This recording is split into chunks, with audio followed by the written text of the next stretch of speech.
Bonjour à tous et bienvenue dans ce nouvel épisode dans lequel nous allons découvrir ensemble comment mettre à jour les paramètres fiscaux de la taxe sur les véhicules de société directement depuis votre logiciel 700 Cloud Immobilisation. En effet, si vous souhaitez réaliser le calcul de la TVS dans votre logiciel, vous devrez obligatoirement mettre à jour votre param TVS pour y intégrer les dernières nouveautés. Ne vous en faites pas, Joël va nous montrer comment réaliser cette mise à jour directement depuis son ordinateur.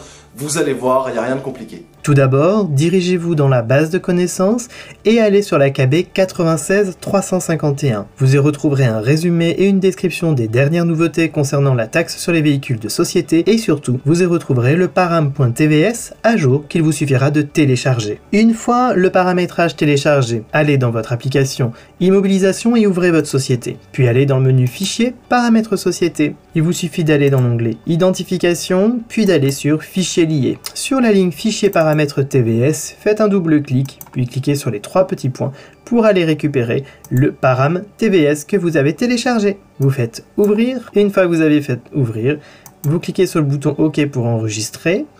Et au niveau des paramètres fiscaux, sur la taxe sur les véhicules de société, vous retrouvez dorénavant les nouvelles mesures d'ajustement et les nouveaux paramétrages. Il ne vous reste plus qu'à réaliser le paramétrage de la taxe sur les véhicules de société si vous ne l'avez pas fait en suivant la documentation disponible dans l'aide en ligne ou dans la base de connaissances, puis à éditer votre état depuis le menu État, taxe, véhicules des sociétés.